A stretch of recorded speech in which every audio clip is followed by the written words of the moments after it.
Nahmaduhu wa nasta'inu wa nastaghfiruhu wa na'udzubillahi min syururi anfusina wa min sayyiati a'malina.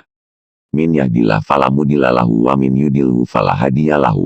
Allahumma sholli wa sallim ala sayyidina Muhammadin wa ala alihi wa sahbihi ajma'ina amma ba'du. Artinya, kami panjatkan segala puji kepadanya dan kami mohon pertolongannya. Seraya memohon ampun dan perlindungannya dari segala keburukan jiwaku dan kejelekan amaliyahku. Barang siapa telah Allah berikan petunjuk jalan baginya, maka tidak ada yang bisa menyesatkannya. Dan barang siapa yang telah Allah sesatkan jalannya, maka tiada yang bisa memberinya petunjuk. Ya Allah, limpahkanlah sholawat dan salam bagi Muhammad Sallallahu Alaihi Wasallam, keluarga, dan sahabat-sahabatnya.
Tribunnews.com, Yasin, 71 tahun, saksi sejarah gerakan tanggal 30 September PKI G30s PKI.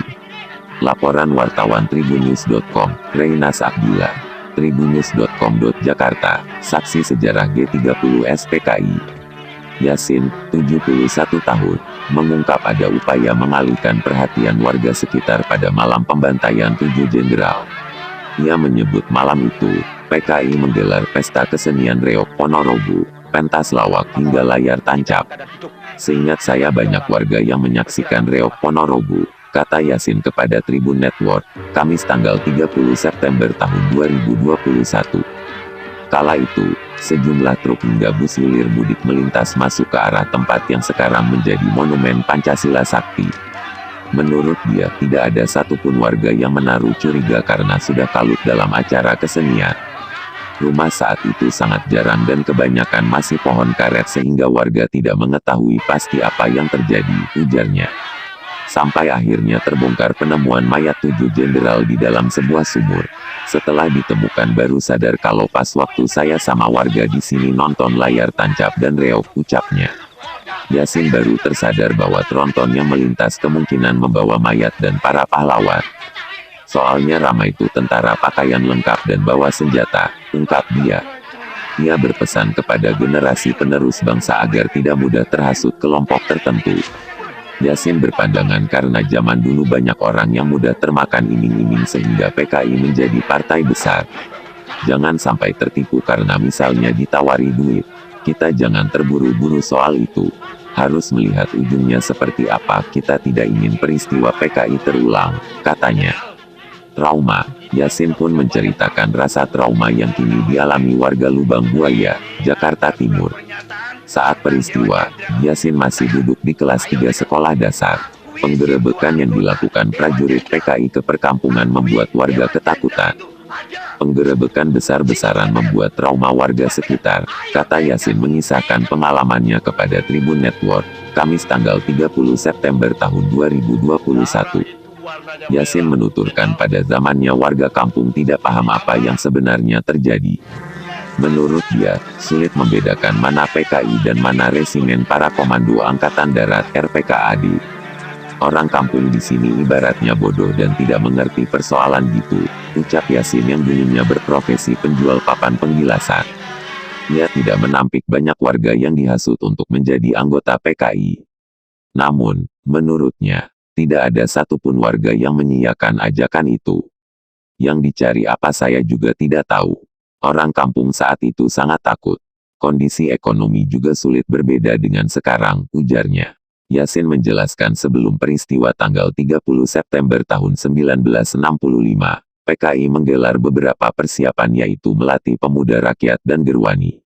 Sepengetahuannya, pemuda yang bergabung pelatihan bukan warga Lubang Buaya. Mereka orang mana kita juga tidak mengetahui. Orang kita, Lubang Buaya, justru ketakutan, kata Yasin. Peristiwa gerakan tanggal 30 September alias G30s merupakan peristiwa sejarah kelam yang pernah dialami bangsa Indonesia. Peristiwa itu adalah tragedi penculikan dan pembunuhan 6 jenderal dan 1 kapten yang dilakukan oleh kelompok yang menamakan diri gerakan tanggal 30 September. Para jenderal tersebut difitnah telah melakukan makar terhadap Presiden Soekarno dan menggabungkan diri sebagai Dewan Jenderal. Jenazah mereka ditemukan di dalam sumur di daerah Lubang Buaya, Jakarta Timur, pada tanggal 4 Oktober tahun 1965. Tragedi nasional itu mengawali serentetan peristiwa besar di Indonesia, termasuk tumbangnya pemerintahan Orde Lama yang dipimpin oleh Ir Soekarno. Kemudian, Presiden Soeharto selaku pemerintah pada masa Orde Baru, memerintahkan pembangunan Monumen Pancasila Sakti untuk memperingati peristiwa G30s yang tidak dapat memecah kesaktian Pancasila. Monumen tersebut mulai dikerjakan pada pertengahan Agustus tahun 1967 dan diresmikan Presiden Soeharto pada tanggal 1 Oktober tahun 1973, bertepatan dengan Hari Kesaktian Pancasila. Perlu diketahui, kawasan monumen tersebut dibangun dekat dengan tempat eksekusi korban G30s PKI.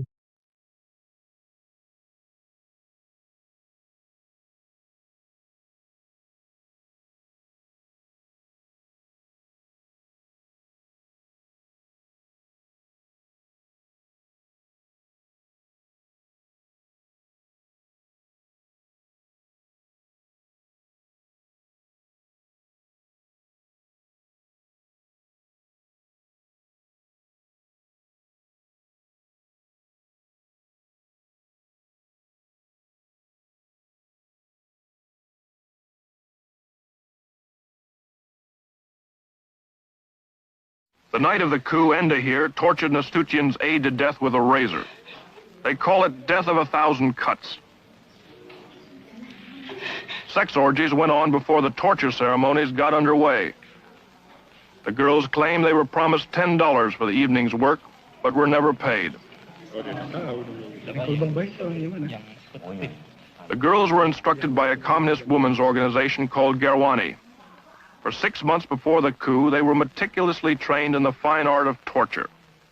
They were even given 4 innocent human victims to practice on. The way it was planned, according to their confessions, was the night of the coup, the captured army generals would be brought to a farm near Jakarta called Lubang Buaya, or the Alligator Hole. We're mob now, and having suffered, I would say, about 8 or 9 injured, regrouped and are now moving back down towards the palace, banging on the telephone poles with rocks as they go. They have been mixed violence with music all morning. Between the rock throwing and the scuffling, they keep singing their revolutionary anthem. You can hear now. Okay, here they go again.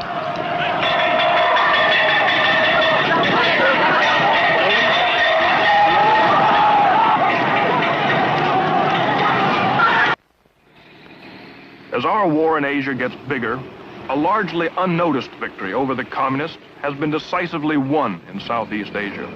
In fact, it is the single biggest defeat ever handed to communists anywhere in the world. And it was won without a single American soldier, American dollar, or bomb. It happened here. On the map, it resembles an abstract painting. It is, in fact, a chain of 3,000 exotic and bountiful islands.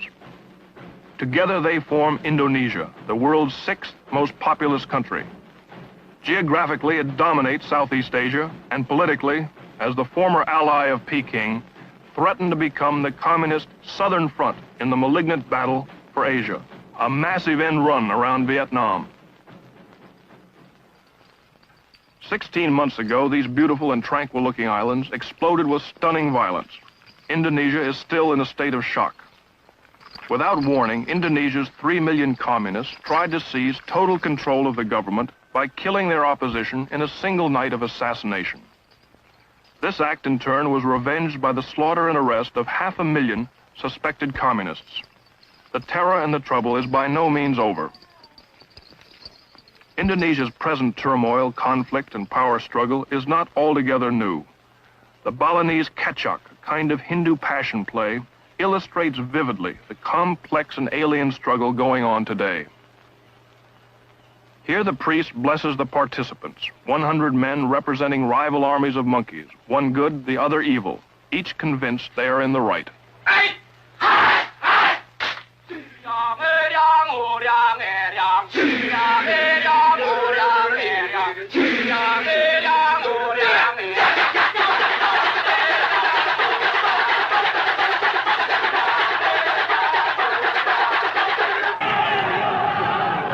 Today's real battle between the forces of good and evil rages in the streets. They demand social reform and political freedom.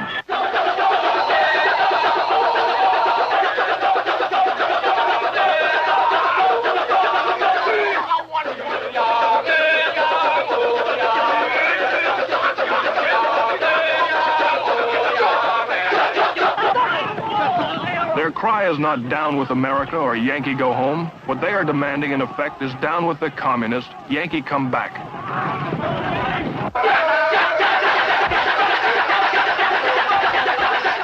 The garish leader of the forces of evil is a monster king called Rowana.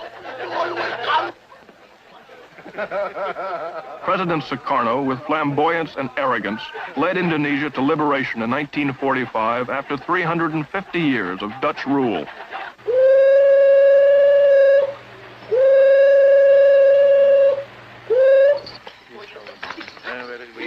He also let his nation fall under communist influence, into bankruptcy and chaos.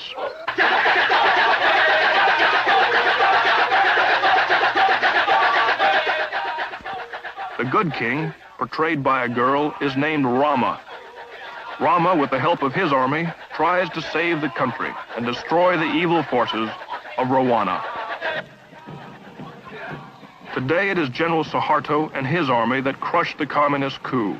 It is Suharto that leads the effort to remove President Sukarno.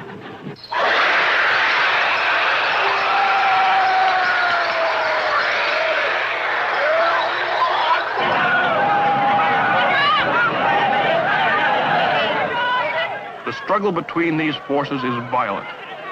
It is unpredictable. It is emotional.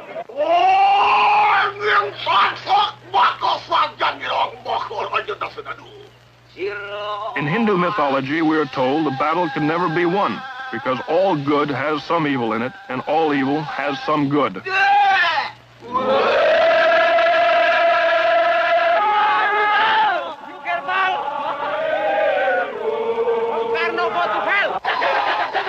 The philosophy of the kecak dance is that the struggle will continue endlessly.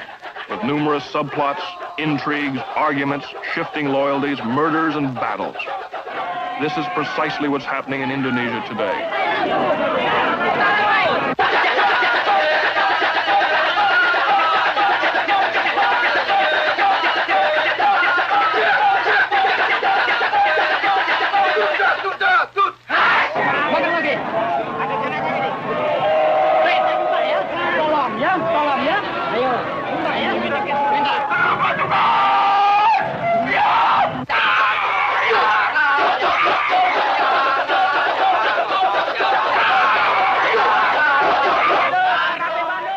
With unprecedented violence, Indonesia on her own has handed the world its single biggest victory over the communists. But it is a complex and uncertain victory in the battle for Asia, and it is a troubled victory. Ted Yates, NBC News, reporting.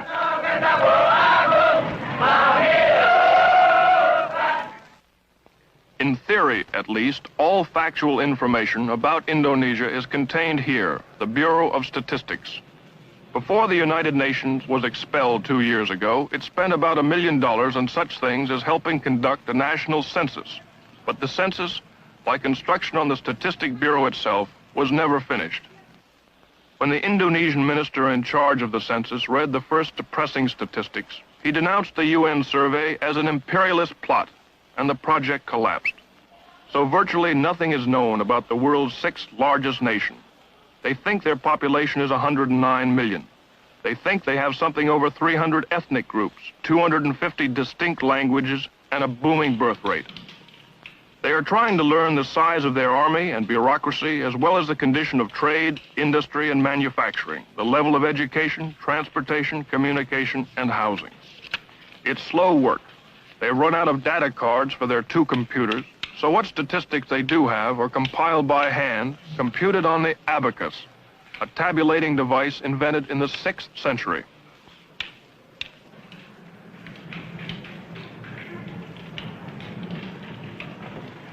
Vital as this job is, Indonesia's plight today is so far-reaching that the people hired to untangle the mess rarely come to work, and when they do, stay only half the day.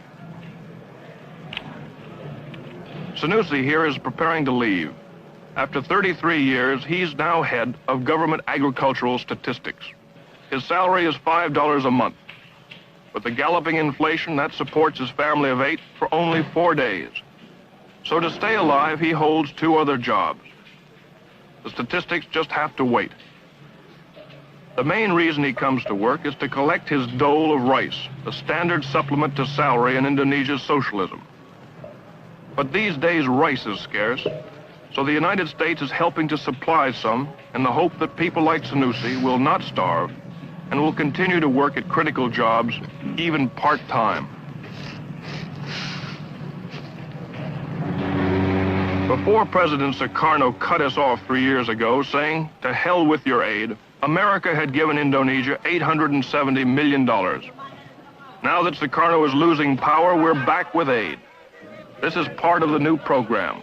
50,000 tons of rice worth $9 million. It's being given on an emergency basis, and Indonesia is supposed to pay us for it in the next 6 years. The rice is not for the common people, but for the bureaucrats, like Sanusi, and for the army.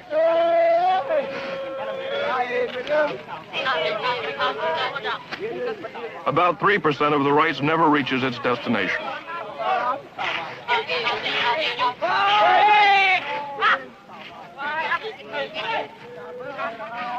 Behind it all, radiating his famous charisma, is Bung Karno, or Brother Karno, named President for Life of Indonesia, though never elected by the people. Sukarno likes to be called the playboy of the Eastern world. He has 4 palaces. The Freedom Palace is where he works. The others are strictly for pleasure.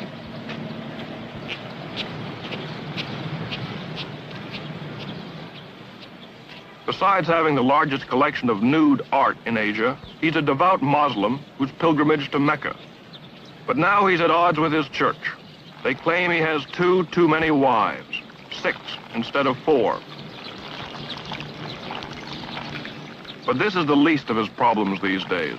the supreme farmer, the supreme Boy Scout, the supreme philanthropist, the supreme guardian of the justice, the supreme guardian of the Muslim faith, to mention a few of the titles he's conferred on himself, is being stripped of his power and implicated not only in the unsuccessful communist plot to seize Indonesia, but also for the economic ruin that strickens his country.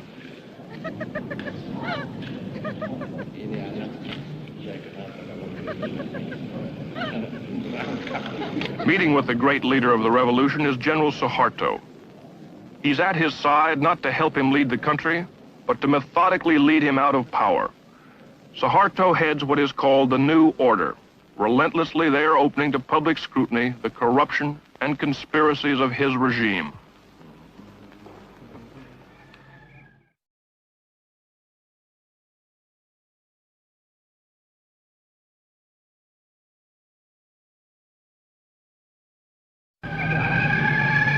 The dramatic climax of a year in which Indonesia repudiated the communists and the one-man rule of Sukarno began the night of October 1st, 1966, a year to the day the communists tried to seize the country. Assembled was a special military tribunal. On trial was Dr. Subandrio, next to Sukarno the most powerful man in Indonesia. He was Deputy Prime Minister, Foreign Minister, head of the State Secret Police, boss of the anti-American State News Agency. He was also President Sukarno's closest friend and confidant.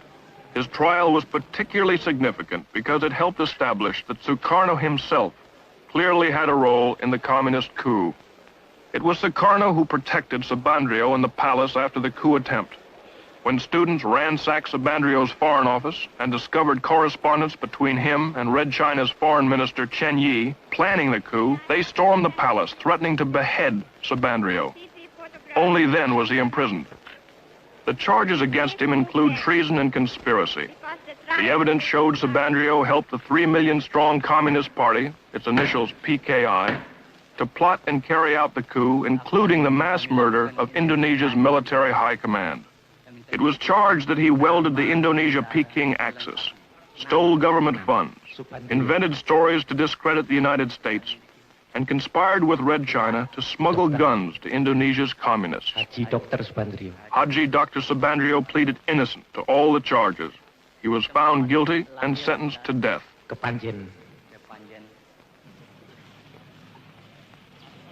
Hundreds more involved in the PKI coup are in prisons.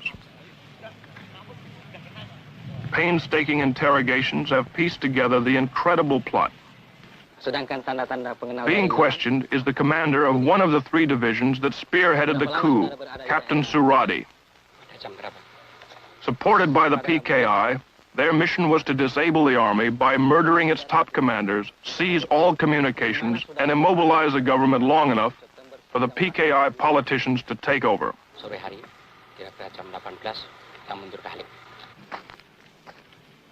The cells on death row are filled with the plotters. Only because General Suharto and Nasution escaped their murderers and rallied loyal army units was the coup crushed. Colonel Latif here tried to kill General Nasution, was wounded in the process, and now awaits trial. During the coup, Latif directed tactical operations. General Parman, chief of the Army Intelligence, was killed by this man. He shot General Yani, Chief of the Army. Here, the murderer of the Deputy Chief of Staff. Lance Corporal Hargiono missed General Nasution, but shot his sister and infant daughter 5 times.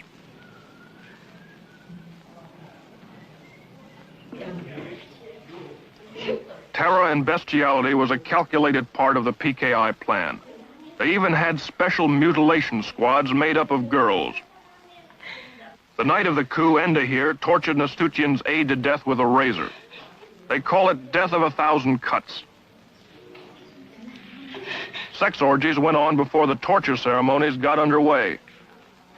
The girls claim they were promised $10 for the evening's work, but were never paid. The girls were instructed by a communist women's organization called Gerwani.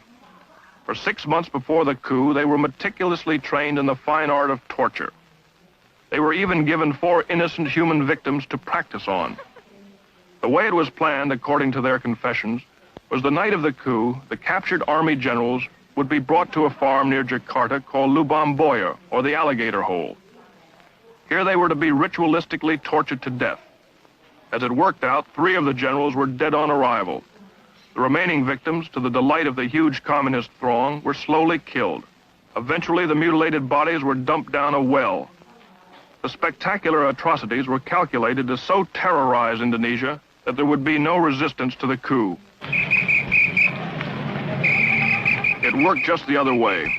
When the hideousness of their crimes were made public, it triggered a national revulsion. This set off the equally brutal slaughter and arrest of 500,000 suspected communists from one end of Indonesia to the other. And the purge continues to this day. Dalam pelaksanaannya ya, supaya kalian bersembunyi, itu aja. Dalam pelaksanaannya agak sembunyi, apabila mereka itu baru adakan, ini kan sudah ada kawan kita. What you see here is typical. Supported by the army, high school and college student organizations seal off and search a Jakarta suburb for communists. Homes are entered and searched. Men, women, and children are interrogated. Identification papers are examined. Ini buat tanah, ya. Bapak tahu. If the students or the soldiers don't like what they find or meet any resistance, summarily and without warrant or formal charge, they take the suspect into custody. On this day, more than 100 suspects like this man were hustled in.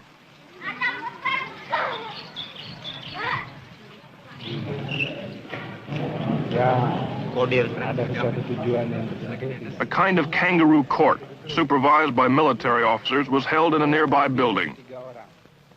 Here they somehow determined which suspects would be arrested. Di RT 18. Iya. RT 3. Ada Slamet Mulyono. 60 were taken off to jail this day, and very uncertain fates. Siapa? Nurrahman. Mulyono. The bitterest current purge is against the Chinese. Between 15 and 40,000 have been killed. The slogans say, Sukarno is the dog of Peking. Sukarno, whore of Peking. The communists are the Chinese. Kill the Chinese. In some places, Chinese stores must be labeled with a sign, RRT, meaning People's Republic of China.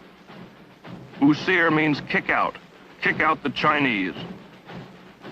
The hatred for the Chinese, even the loyal Chinese, is due in a large part to the fact they dominate 80% of the economy, and many refuse to integrate or assimilate with the Indonesians.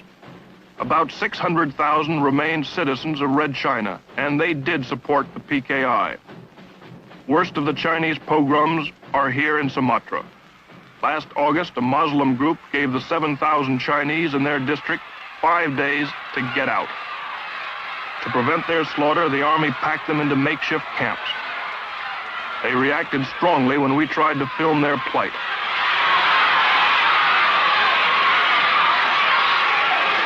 For 2 months, 1,600 men and women, children have crowded in here, waiting to return to Red China.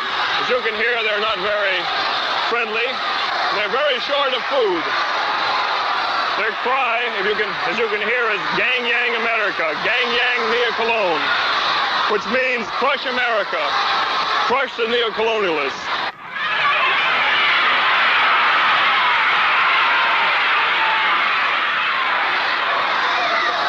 Watch out, Julie, here come the stones. They're throwing stones at us here.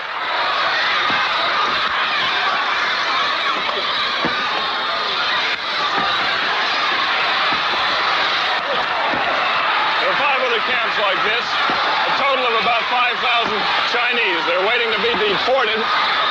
Good, watch out. What was that now? The sentries are firing their rifles over the heads of these people to keep them suppressed.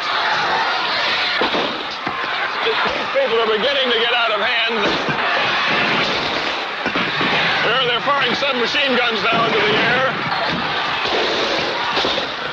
Uh-oh, one soldier was just hit on the chin by a rock. Okay, Julie?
They call this Blueprint Hall, and in it are hundreds of models of unfinished show-off projects. We don't want a country where people think of nothing but their stomachs, proclaimed Sukarno. So he spent their money on mandatory projects like the Bungkarno Tower. The plan includes a 100-foot column with a revolving restaurant at its top, and it's typical of Sukarno's national policy of putting second things first.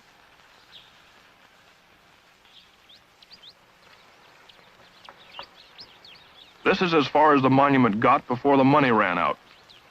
It's reported the Viennese architect who designed the tower got $700,000 for his plans and was decorated with a hero's medal by the president.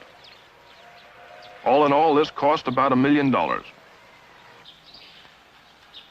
Another expensive fantasy was CONIFO, Conference of New Emerging Forces, a sort of United Nations of the anti-imperialist world with Sukarno as its leader. Here it stands. Red China backed the project, expecting to dominate it. She also used packing cases for construction materials to smuggle guns to Indonesia's Communist Party.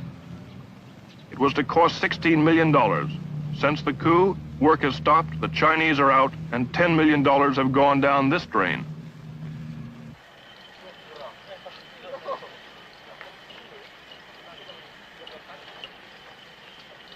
There are hundreds of such projects littered all over Indonesia, millions squandered on them. The National Monument still has a little work going on. No one knows how much it has cost. It's a presidential secret. However, at the top of the 300-foot obelisk is a symbolic flame coated with $300,000 of pure gold. Heavy machinery in critically short supply rots in the sun, waiting for full-scale work to resume on the monument. At least some of the ruined machinery is put to good use. It serves as shelter for a few of Jakarta's 300,000 homeless.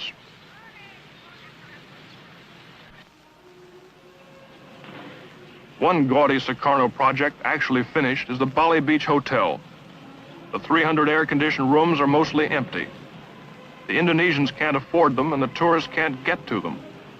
There are no jets to Bali, and the planes that do get there fly a haphazard schedule. Sukarno's $1 million jet runway was built in the wrong place and sank into the ocean.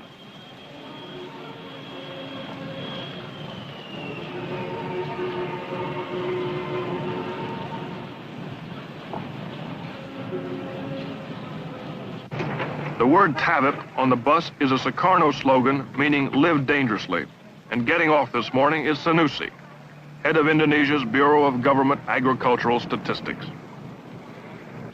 It's not every day he can get a bus ride home. Jakarta, a city of 4 million, has only 60 city buses that still work. Sanusi is going home as usual with his dole of U.S. aid rice after a couple of hours in the office. He has 2 other jobs to attend to. Without his cookie business and dry goods hustling, his family would starve. His life, like the city around him, is desperate. Jakarta's canals are open sewers. Smallpox has been epidemic.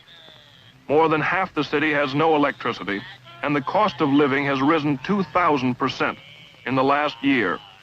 To live at all is to live dangerously. With him away, and most of his colleagues also off moonlighting, the statistics dawdle along. But some clear facts have been established, most of them gloomy.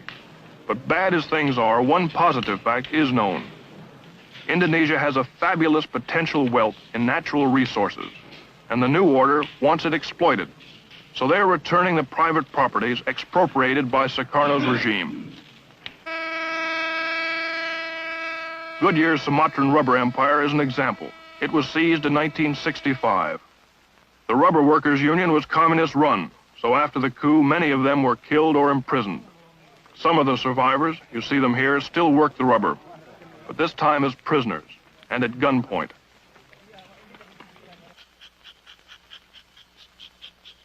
When the government ran things, they enlarged the staff, built houses and schools, and raised wages.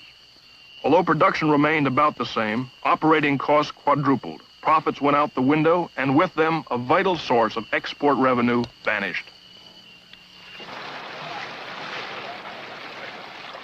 The new order wants Goodyear back, and they, like dozens of other foreign capitalists, are anxious to return, because the wealth is there, not just rubber, but oil, tin, lumber, spice, almost everything.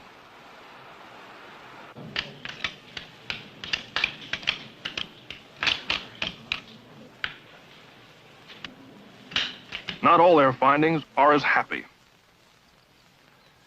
20 separate nations invested millions to push forward Indonesia's development of heavy industry. Most projects met fates like this. This is what's left of a Russian-sponsored steel mill.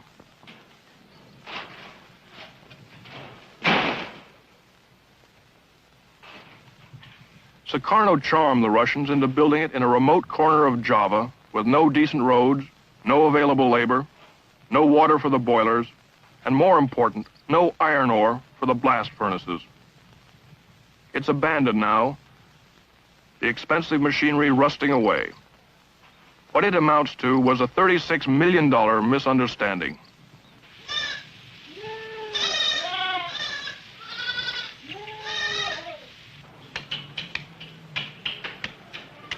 They have found that 2,000 miles of main road haven't been repaired since the Dutch left 22 years ago, and that at least 78,000 trucks, buses, and cars don't run simply for lack of spare parts. This keeps food from the cities, produce from the ports. The country is bankrupt. They now know how badly.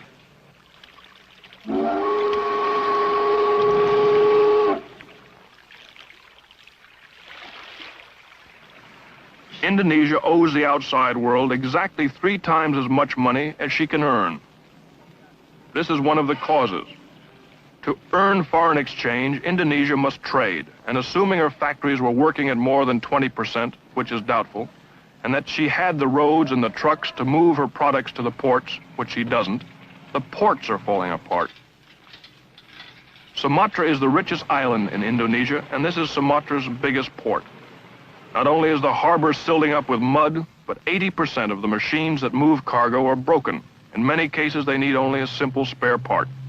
The mechanical wreckage is further compounded by what amounts to chronic corruptness, red tape, stealing, smuggling, and inefficient management.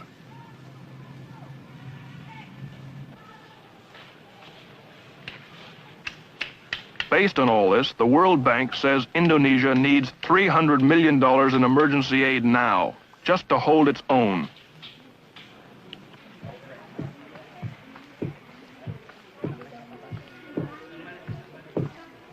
Holding its own means that people, including lucky high officials with jobs like Sanusi, don't actually starve.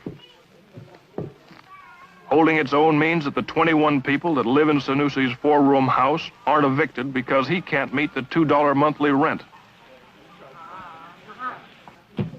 It means that his oldest son can still get enough rice to pound into flour for their cookie business. Holding its own has many small meanings. To Sanusi, it also means that the soaring inflation won't get any worse and lose the few customers he can find for his dry goods sales.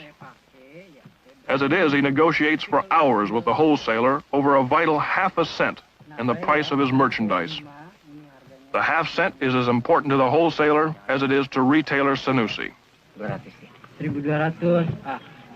Saya nggak mau itu. Holding its own means Mrs. Sanusi's cookies will also find cash customers in the morning market. Tambah-tambahan untuk gaji saya kan nggak cukup, lebihnya untuk nambah-nambah gaji saya yang nggak cukup kan deh. Iya, So the 300 million means things just won't get any worse. And this, of course, is the problem. Sukarno's one-man rule is finished. The communists are out of power. Sound social and economic reforms are in the works. The biggest country in Southeast Asia is a friend again. Now comes the intricate task of stabilizing this unexpected victory and repairing Indonesia's ruin before the hungry and emotional country rebels against the new order. Right now they are waiting and hoping and trying to survive day to day.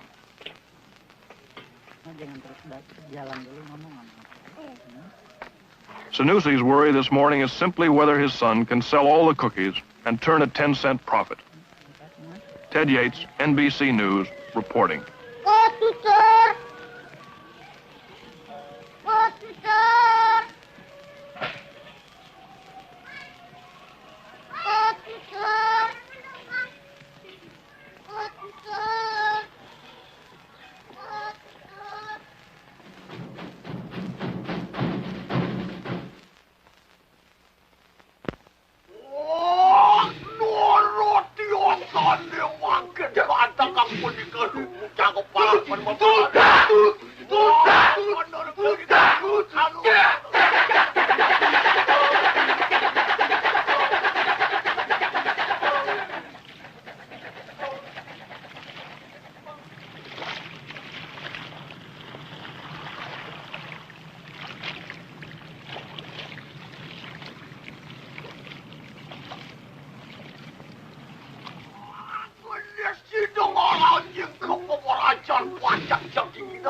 The 300,000 people killed in Indonesia during the last 16 months are about 100,000 more than the total military casualties of all sides in Vietnam since 1960. In many cases, entire families were liquidated. But still there are thousands of widows like this young mother.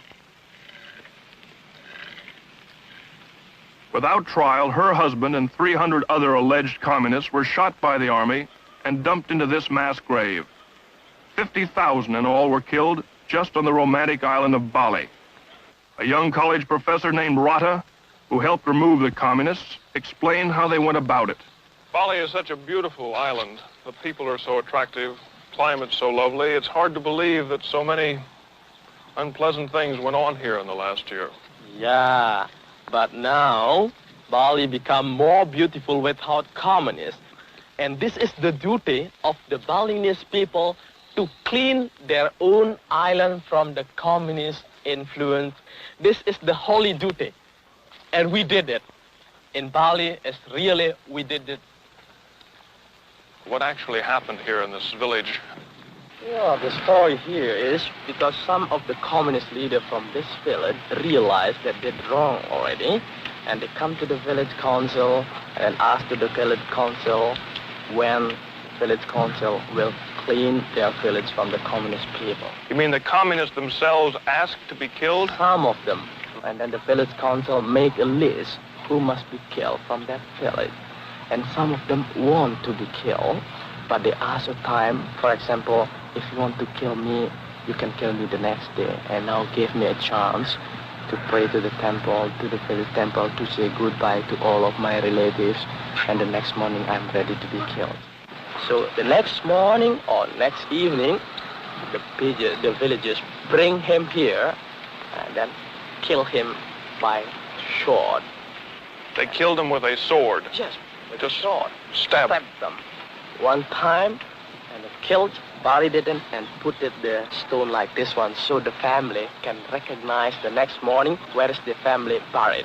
What did you do to erase or cleanse the communists or the communist sympathizers in your village from their ideas? Yeah, and later all the communists, for example, come to the village council, and then they told that they will swear on oath they will not become a member or sympathizer of Communist Party anymore. Well, how did you hold them to their promise?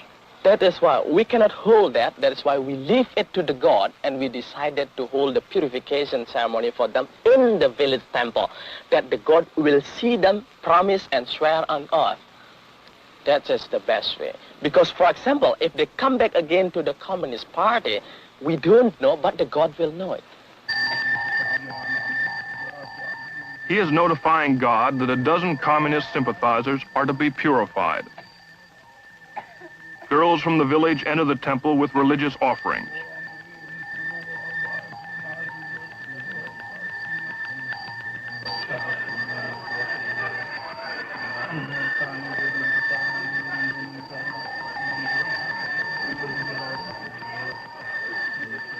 The entire village attends the ceremony. The Mangu Dalim, or temple priest, prays to the particular Hindu god in charge of political purification to forgive the surviving communists in the village and to accept their vow never to be one again. It's a bit more involved than putting your hand on the Bible and swearing to tell the truth, but the principle is the same. It's a kind of religious loyalty oath. Events in Indonesia might be a little easier to understand if the communists were killed just for their political beliefs and unscrupulous practices. However, their slaughter was largely a religious issue, a power struggle between communist atheism and fanatical Muslim, Hindus, and Christians.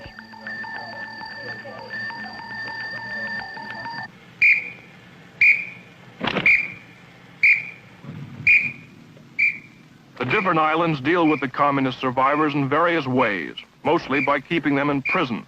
It's estimated that today 150,000 like these are locked away without formal charges.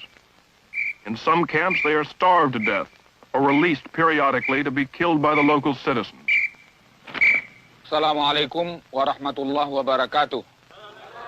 In this Sumatran camp, the policy is to re-indoctrinate the inmates, which include women and children, in the concepts of God and state ideology. Saudara-saudara, pada hari ini kembali Friends, kita meneruskan pelajaran kita. today we are back here to continue our lessons. Saudara-saudara, Friends, pada masa-masa recently all of you have been taken along, persuaded, diajak, ordered, diseru, and diprovokasi propagandized supaya to make you disbelieve in God. dengan adanya Those atheists keinginan did it. daripada orang-orang Those people who do not recognize God's existence, those PKI, komunis. those Mereka communists, telah mengajak saudara-saudara. they tricked all of you so that you would not believe in God. Sediakah saudara-saudara? Are you willing to repent? Oleh karena itu, marilah saudara. Now let's everybody chant the prayer in order to besiege God's forgiveness. Ya. Astaghfirullahalazim. Alladzi la ilaha illa huwa. Wa atubu ilaih. La ilaha illa huwa ar-Rahmanur Rahim. That's the Muslim way. Here's how the Christians do it. Meskipun bukan sejak semula Tuhan menjadikan kita berdosa. Although God did not create us with sins, we are all full of sins. Our behavior has been sinful ever since our great-grandparents in paradise, Oleh Adam dan oleh Hawa. Adam and Eve. Dan terutama basisnya ialah The foundation of our life is our relationship with God. di mana kita mulai bergaul If we are at peace with God in our hearts, damai, then there will be peace on earth. sudah ku dapat sayang Tuhan. Meskipun banyak ku berat. Astaghfirullahalazim. Tentu ku patutlah ditolak. Allahumma inni atubu ilaika minha. Ya Bapa, ampunilah segala dosa dan kesalahan kami. Dan oleh pertolongan serta persekutuan Roh-Mu yang Maha Kudus. Amin.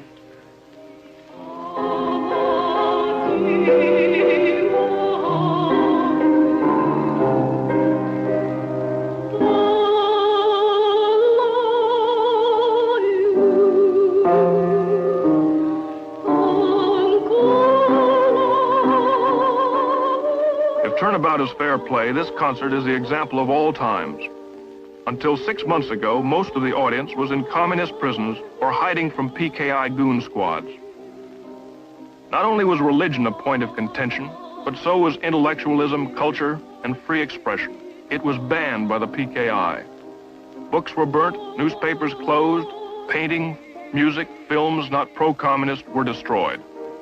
Now the communists are in prison, the intellectuals are out, and they are the vanguard of the new order. One of the ex-cons is a Dutchman turned Indonesian who helped fight for their independence, was elected to their parliament, and jailed in 1962 by Sukarno for his critical views. Next to him is Mukhtar Lubis, an Indonesian hero during the fight for independence from Dutch colonial rule. He's a novelist and newspaperman who published searing exposés of corruption in the Sukarno government.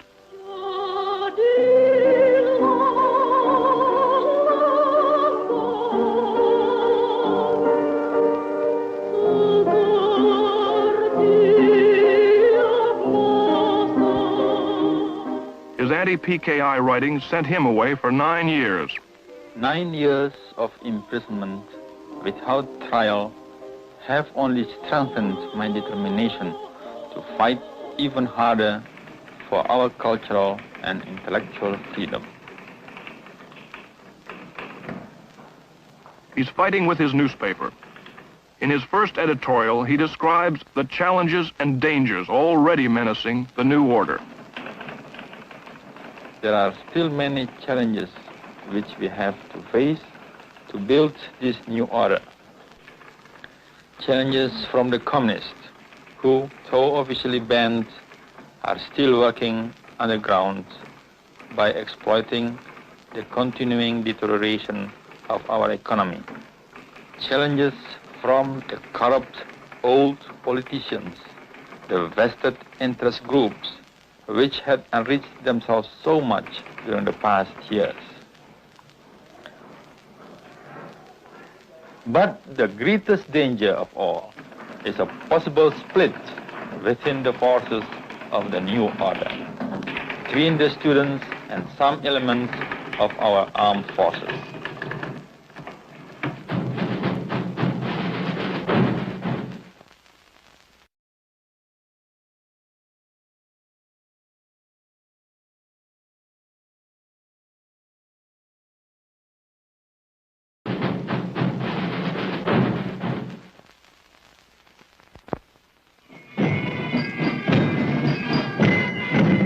The outcome of Indonesia's involved power struggle rests here with the army. They dominate or run every government office and enterprise in the country. The biggest army in Southeast Asia, their major accomplishment has been to help bankrupt Indonesia. Most of the equipment is Russian, about $1 billion worth, which hasn't been paid for. Sukarno tried to find them an enemy and declared war on Malaysia. This futile confrontation consumed 70% of the national income. But now the army, under the guidance of General Suharto, is finding an enemy worth destroying, the commander-in-chief, Sukarno.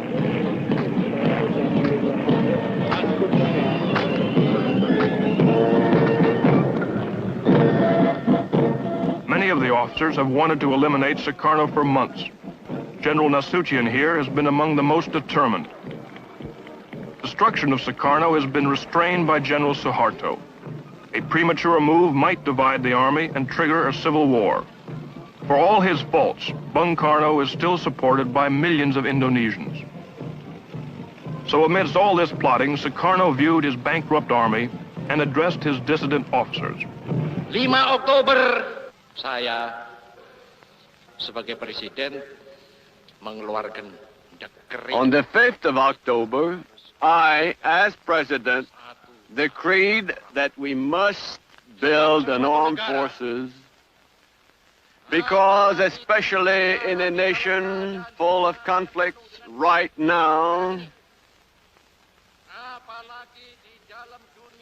in a world full of imperialists and anti-imperialists training at each other, not one nation alone can stand erect without an armed forces. We must maintain a united power so that it will not split apart. Stripping his boss of absolute power was Suharto's first step toward preserving unity. 5 months after the coup, Sukarno was frightened into bestowing on General Suharto the authority to take any steps necessary to ensure the stability of the government. Suharto is the son of a Javanese farmer. He's a devout Muslim and mystical. He has a personal soothsayer, or dukan, who he consults on all matters.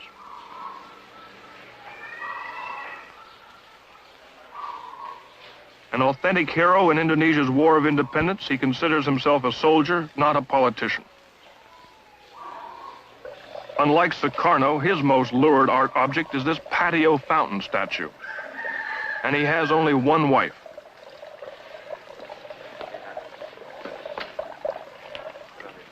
He likes to work at home, a suburban split level. And for relaxation, he shoots golf or Sumatran tigers.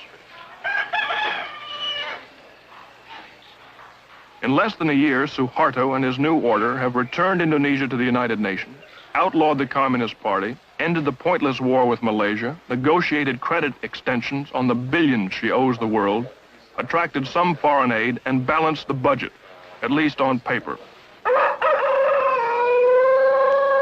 Suharto's accomplishments have been made while assassinations, conspiracies, plots, full-scale riots daily threaten not only General Suharto personally, but Indonesia as a whole.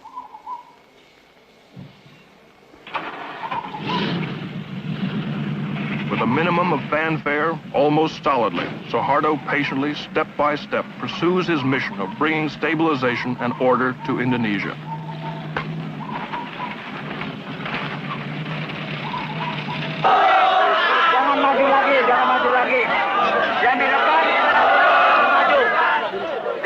The most unruly and impatient force Suharto has to contend with are the students. Under pressure of their rioting, 2 cabinets have fallen. They forced Congress to reinstate constitutional rule, abolished by Sukarno. This morning, it's Sukarno himself they want to abolish. They plan to storm his palace. Warned by the army this would not be tolerated, they went ahead anyway. Before it was over, 60 were in the hospital. Street riots notwithstanding, General Suharto's most dangerous problem is to reorganize Indonesia without starting a new revolution. In the interest of economy, he should cut government bureaucracy by 1/3 and fire half the army. He should also remove his soldiers from control of the government and let civilians take over. He has to reduce subsidies on food and transportation, and prices will shoot up. It's all political suicide, and in Indonesia, political suicide is not a figure of speech. Here's how it went in October, when the people expressed their opposition toward the Sukarno government. This is a classic situation again of war among friends. The army and the students are both united in their effort to get rid of Sukarno. But in this case, the army has to take a position, and a bloody one, against the students in order not to protect Sukarno, but to try to keep anarchy off the streets of Indonesia, which has had so much of this bloodshed in the last year. You can hear the thumps of these rocks as they come winging in. So far, no soldiers have been hit. This is really an angry mob now, and students, having suffered, I would say, about 8 or 9 injured, have regrouped and are now moving back down towards the palace, banging on the telephone poles with rocks as they go. They've mixed violence with music all morning. Between the rock throwing and the scuffling, they keep singing their revolutionary anthem. You can hear now. Okay, here they go again.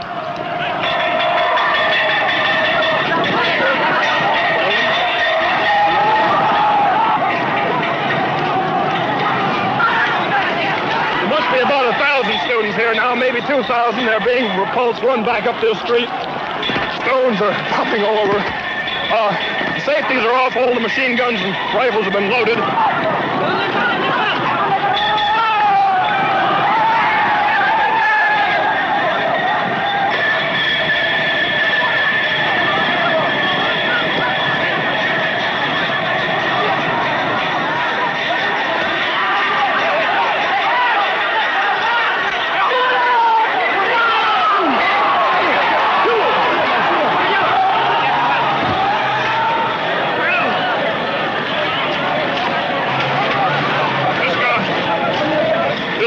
Hit over the back of the head by a rifle butt. I think his neck is broken. I'm afraid he's... I am blessed.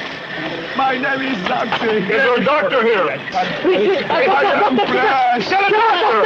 Get a doctor! I am blessed. You're a press, I understand that. Go to my mother. This student, he's a member of the student press, the commie press. He was stabbed with a bayonet. Hold him over here.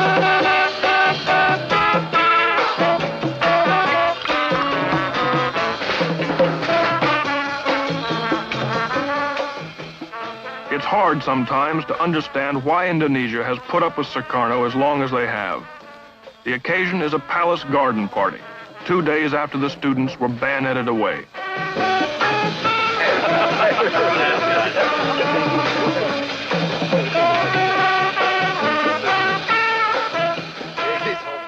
The cynicism of the whole affair is illustrated here. Mrs. Adam Malik is the wife of the new foreign minister, and he is Sukarno's foremost opponent.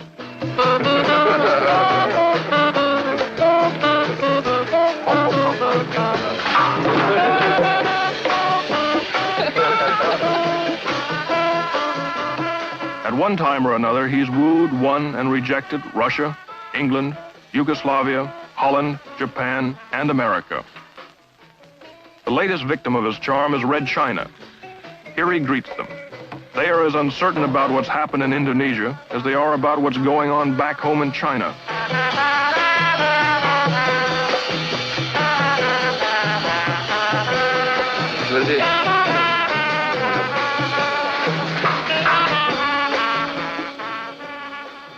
Sukarno's great talent has been his ability to make friends into enemies and fools out of everyone.